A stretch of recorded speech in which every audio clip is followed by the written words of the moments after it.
We are live. Welcome, welcome. It is the Q&A, the 30 with Justin and Karen, our weekly sort of foray into just talking about stuff with people. And we've had a lot of weeks of other people on the stream and coming on and telling their story and so on and so forth. And we thought that it might be worthwhile for Karen and I to have a chat and just talk about us and see what happens and see where it goes. Um, First of all, I would like to say, because I don't know how many people know this, some people might not. Karen's my mom, so we're gonna say that out loud to the world.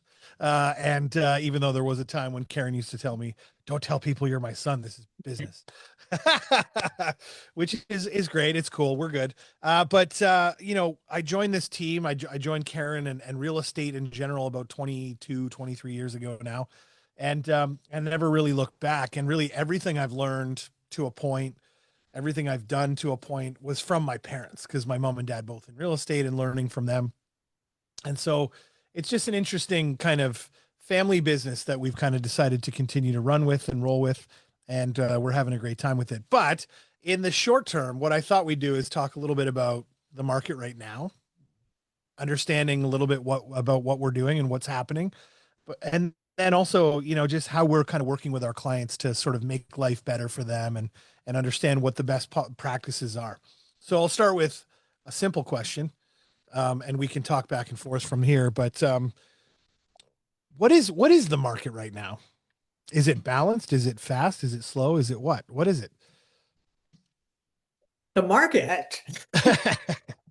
It's a very dicey question. The market is not fast. The market is not slow. I'm calling it a stable market. And the reason I'm calling it a stable market is because there are sales going on consistently, whether it be zero or to $10 million. There are always sales going on every day. Not an extreme amount. It's not a frenzied market, but it is definitely a buyer's market to negotiate hard. And that a lot of that's driven by the idea of like the amount of listings we have on the market, right? Like we have over August, as an example, we had upwards of 830 listings on the market in Burlington, which is an extremely high number. Yeah. Typically this time of year, we might see 400 to 600 listings on the market, and that keeps things moving at a brisk pace for most people. Yeah. And now we're sitting at just over 600 listings on the market, which is not terrible, but it's certainly not the sort of average that we've seen over, I know, my Oh, it's career. gone down, eh, Justin? It has gone down a bit, yeah. But I think that's a lot of that's kind of because you have people that get their kids into school. You have kids over August, for example. And I'm, for October, I'm about to do a new market update to kind of get a little more detail.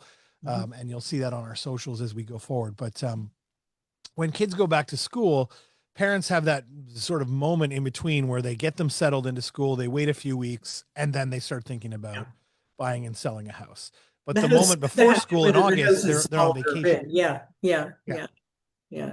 So it shoves listings down a bit for about, 3 weeks, Yeah. 4 weeks. And then at the end of September, it starts to take off again as Yeah. listings come back. Yeah.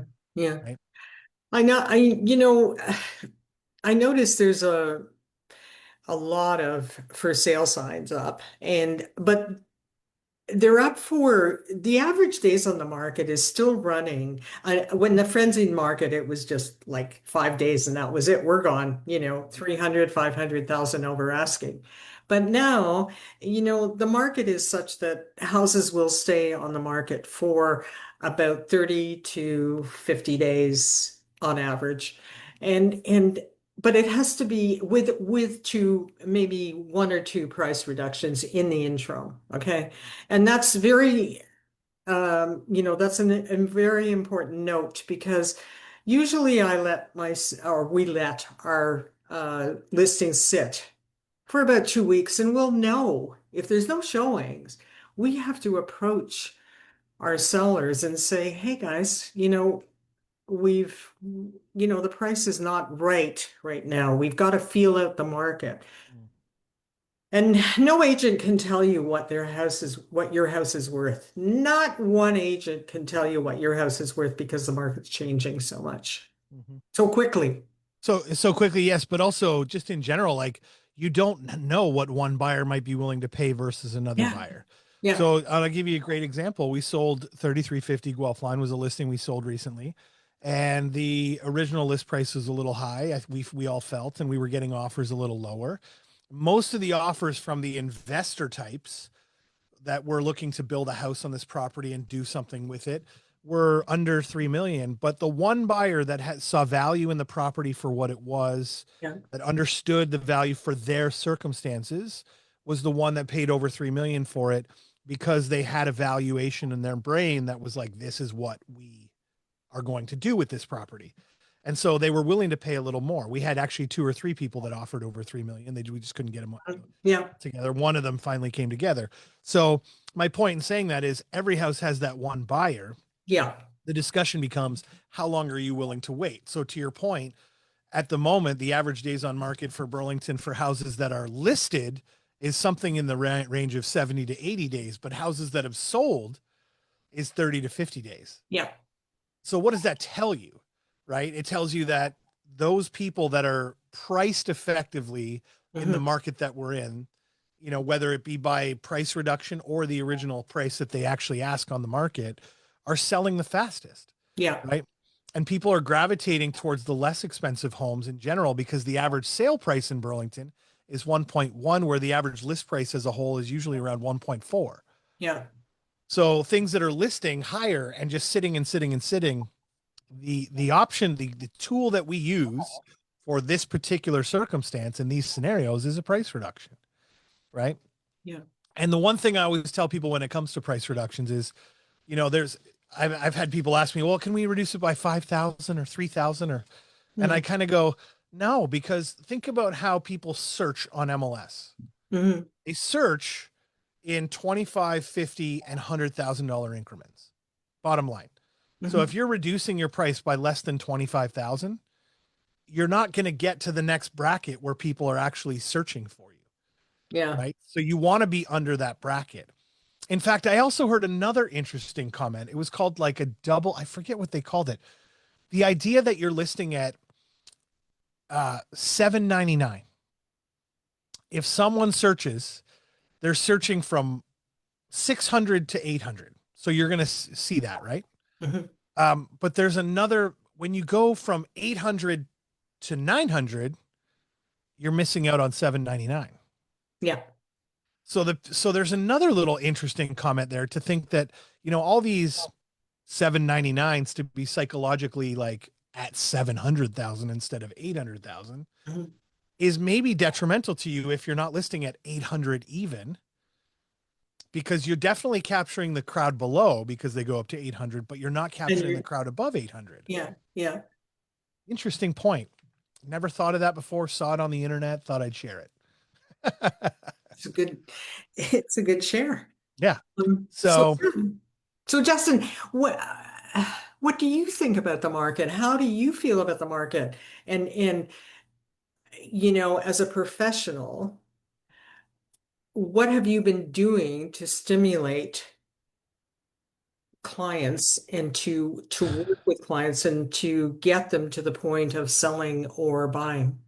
well, from the buyer's perspective, the interesting part is we do have a lot of inventory. So it's almost easier from a buyer's perspective. What you don't want to have happen from our point of view is it's very difficult when we have to see 500 homes as a buyer, right? Mhm. It's a hard process because what that does is it convolutes the whole sales process, right? You forget the things you've seen, and you Yeah. may have one benchmark, and that benchmark slowly fades into oblivion as you see the other 30 homes, you know? Yeah. And so, You you get really more, want to, you get more and more frustrated. The you do, buyer but does. two things will happen. So when you see a house you like or you love and you are genuinely interested in it, I always tell people that the houses that are priced correctly that are really good homes tend Mhm. to sell first anyway.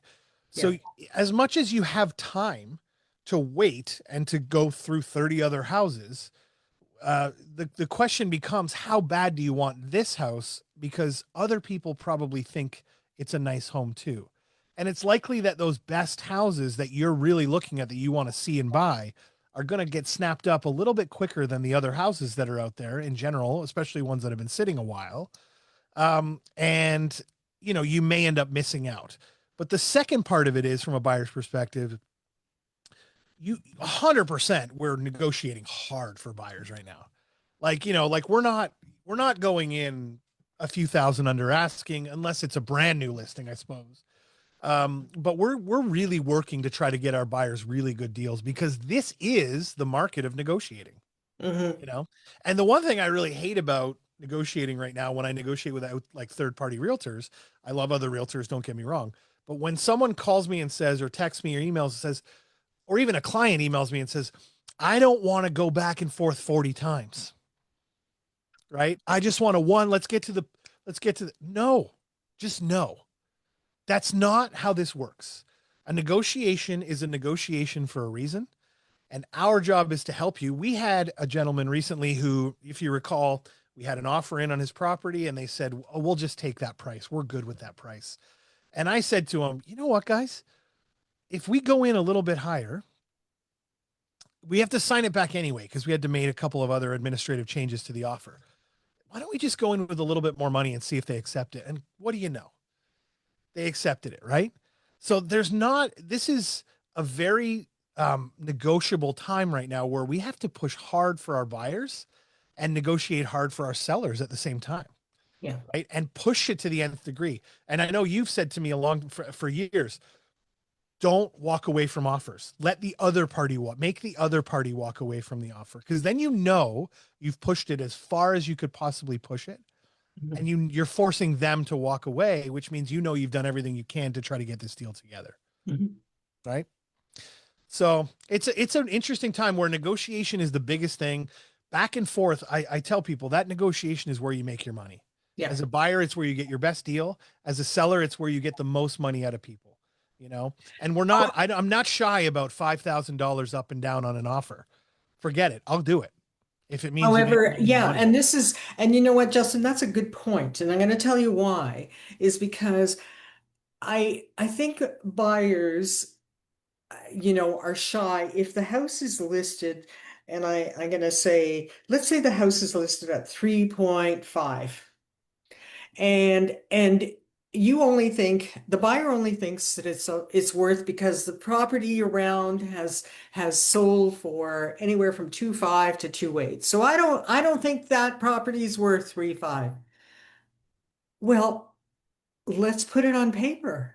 Let's Mhm. start the negotiation, because I'm going to tell you that you never know Mhm. what your seller or the seller, if you're not representing them, their mindset is. They may be sitting there that day going, I want to sell this place badly, or I'm not going to take anything less than 3.2, you know.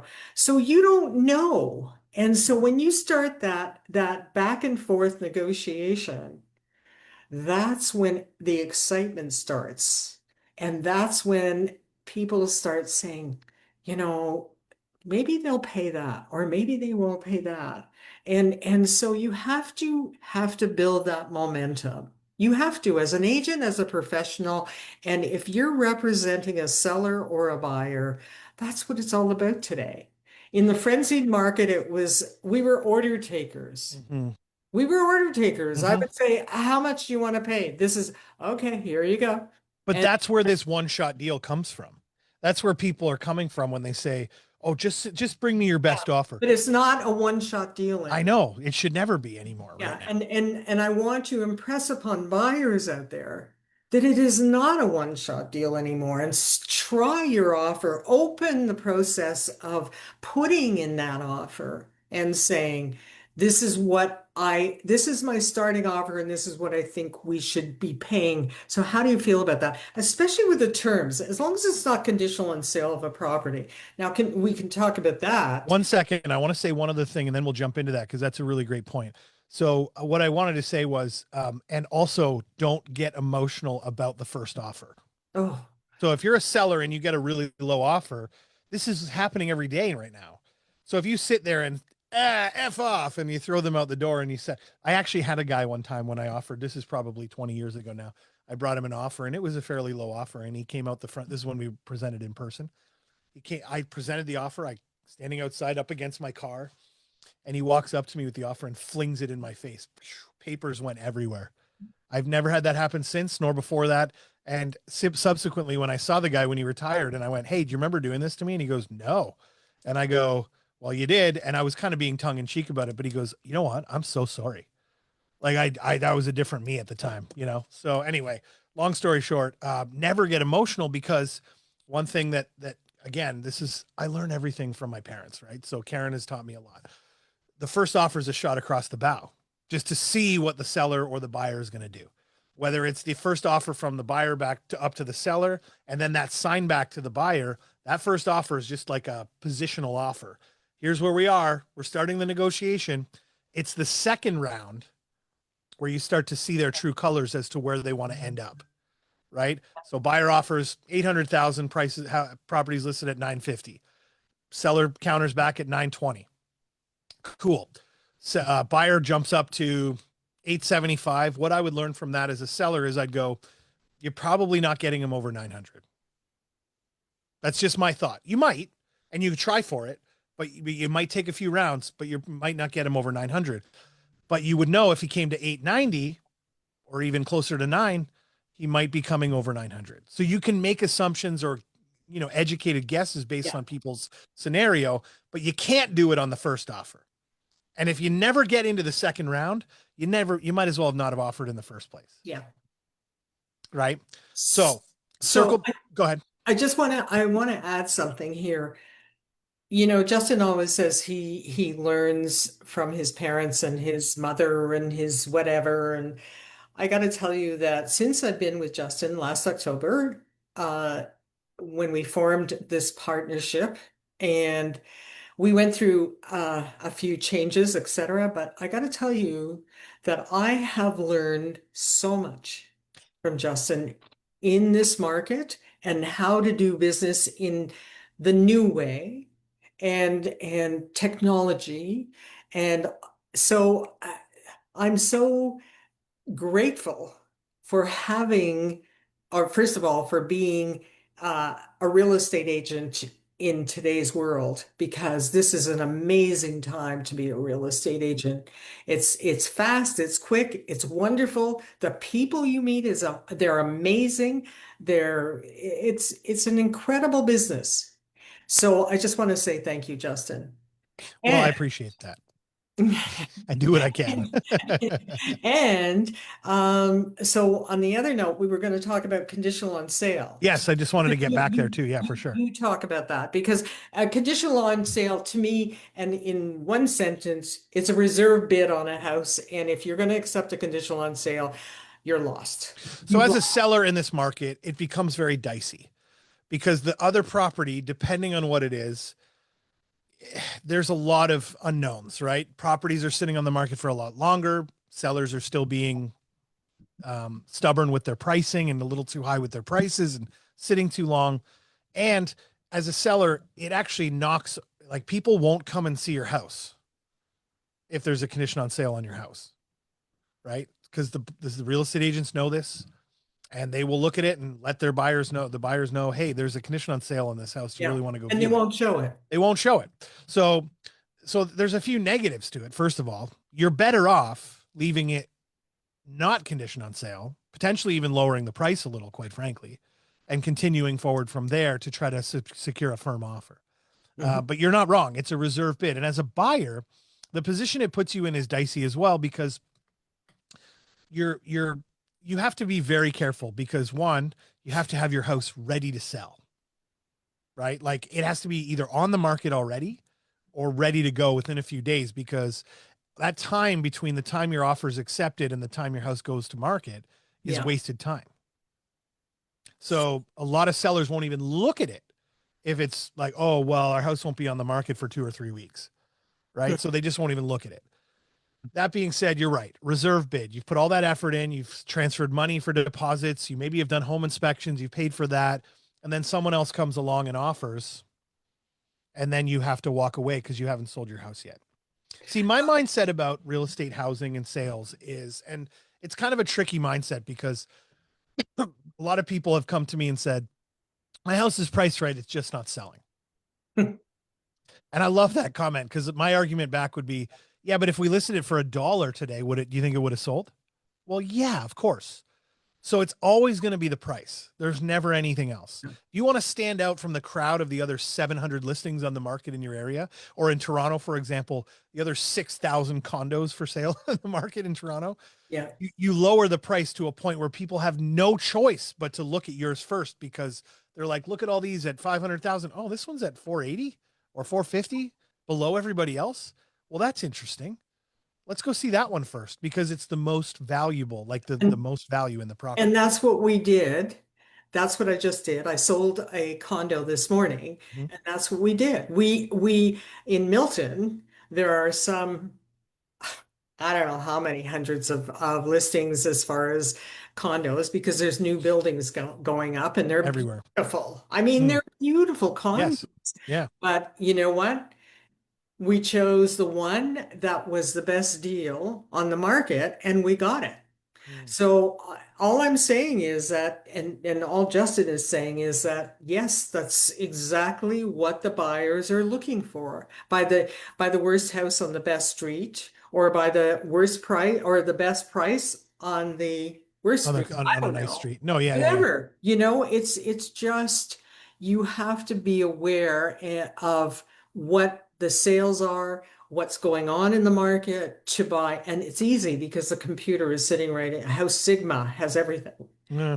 and realtor.ca and what have you.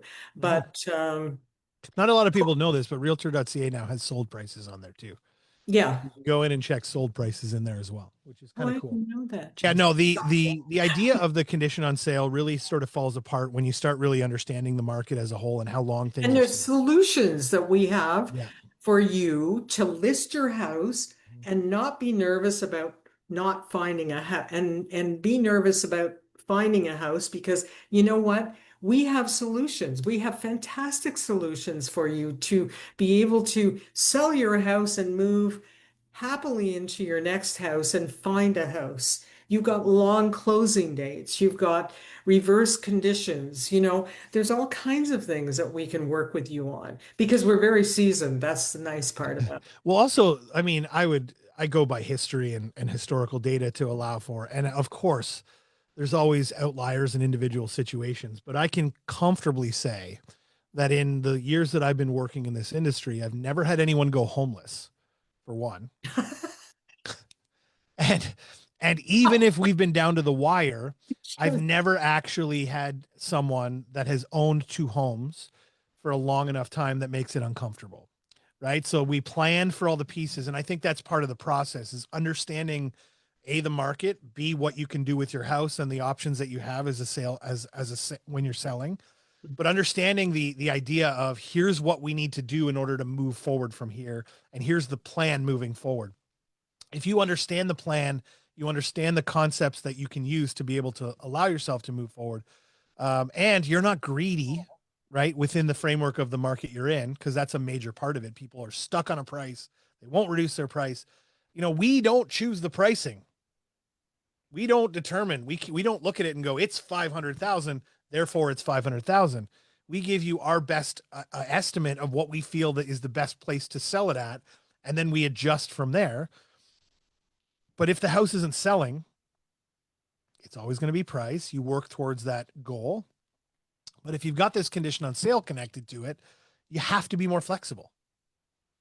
You are almost in some sort of requirement to be more flexible because you're affecting not just your life, but the seller on the other side's life, the agent using their time and effort and all these things that all these people you're affecting by not being flexible and understanding the system and understanding a plan forward for your home.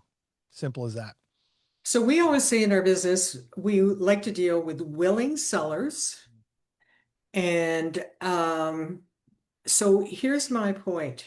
When you're hiring an agent, whether it be a buyer's agent or a seller's agent,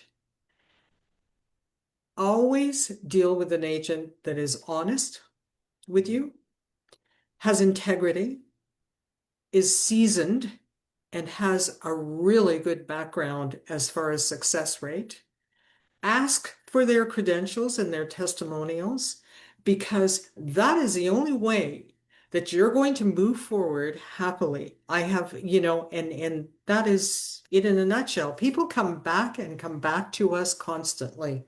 And I love that because it's such an honor to know that they were happy with my service. And that's it in a nutshell. That's Yeah, all. no, it's definitely a changing market, and you have to do your research in order to interview people and Yeah. understand who you're getting into.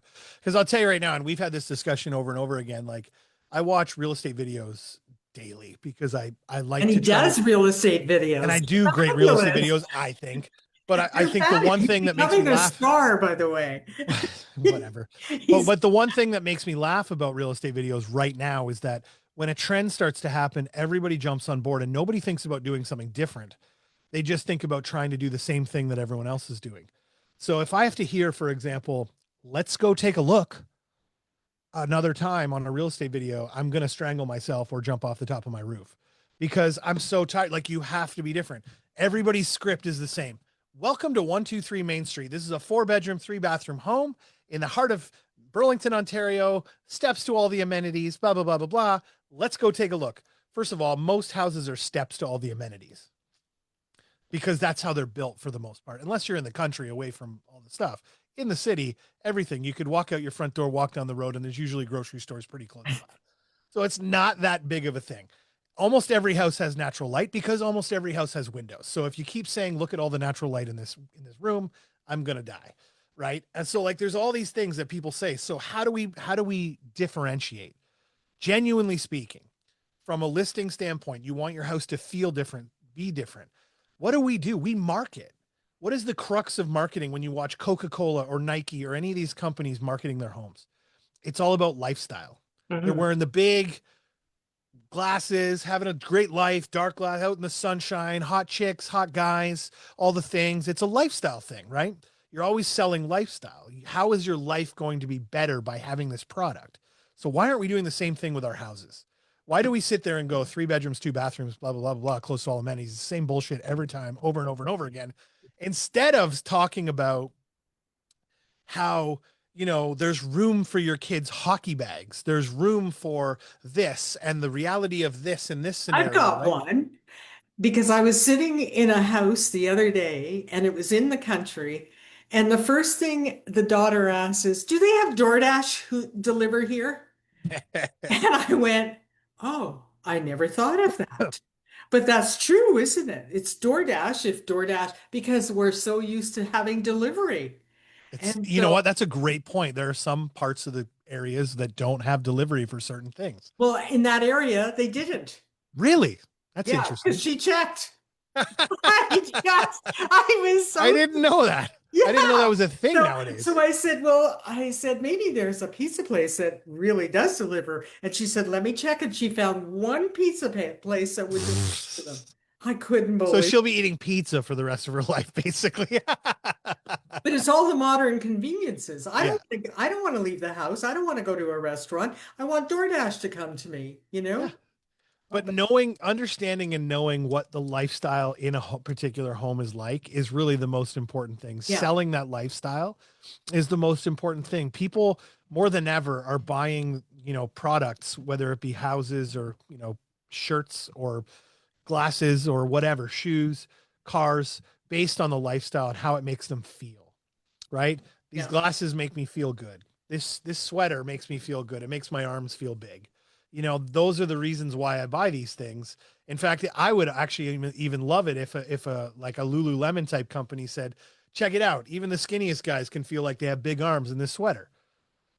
I think that's cute and funny, and I think it works in a marketing, context. And so when it comes to selling houses, why aren't we doing it like that? Why do we simply just state facts? mm, We know that storytelling is 28 times more memorable than facts alone. The facts are it's a 3-bedroom, 4-bathroom home on a 60 by 120 lot.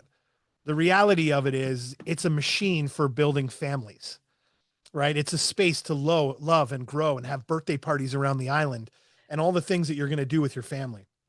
Those are the things that sell houses. The reason why someone's probably going to buy the house you're in right now, if you've got it listed or if you're thinking of listing it, is probably the same reason you bought it.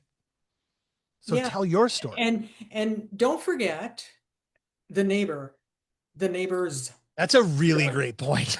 And because I just got a call this morning and there's this gentleman who wants to sell his house because the neighbors have disrupted the whole neighborhood and Right. they're right next door to him. And he said, I got to sell this property. I have to sell this property. And I said, because of the neighbors? And he said, yeah. He said, I am leaving. And so, you know what? This That's a is great point. yeah. It's So a you great point. have to, when you're buying something, make sure you check out the neighbors and their comments about the neighbors and see what it's all about. The neighborhood, the schools, the parks, whatever, and the shopping. And you know what? Who wants to get into their car anymore because they've been driving all day or going to Toronto or doing what they have to do in their car? And can they walk to a Starbucks or a Tim Hortons or a Fortino's, you know? And this is so important to people nowadays because it's lifestyle, as Justin said, lifestyle, you know, and how can we live it in a more relaxed manner? And this is how it's done. It's all about solving problems. If your problem is your house is too small and you got too many kids, Yeah. too many Legos, this house is going to solve that problem because it's bigger, because it has this, because it has that, right? So If your problem is you don't want stairs anymore, well, this is the house that's going to serve you that has no stairs anymore. You know what I mean? So you got to find those moments and find those. Every house has an ideal buyer. Checking demographics, yeah, understanding the area, knowing that an area that has primarily probably going to be a higher age demographic than areas with a lot of two stories, right? So marketing to 20 to 50-year-olds in an area where there's all bungalows is probably not the proper way of doing it. no. Right? Understanding this data is important. Understanding Mm, who's in your neighborhood is important, right? And you know, it's interesting because marketing evolves on a daily basis. The goalposts are always changing because of the internet and social media and how we do things. But the one thing that remains is data is the key, mhm. right? It's always based on the data. So we gather the data, understand the data, send the information out based on that data, and you do what you can. One of the best questions that I think we ask our sellers when we list houses is, well, two, what's your favorite room in the house and what's your favorite memory in the house? And I think those are interesting questions to ask because it gets people to open up about, oh, well, you know, my husband proposed to me in this room of the house and it was so exciting and blah, blah, blah, or whatever. Or, you know, this room over here was where my child was born and we had, you know, for the first 10 years of his life, he lived here. And, you know, it's a beautiful, like we have so many memories of just holding our son and changing diapers and, you know, whatever else. Cool. Those are the things we need to hear because those are the things we're going to tie into the marketing when we actually do the marketing, right?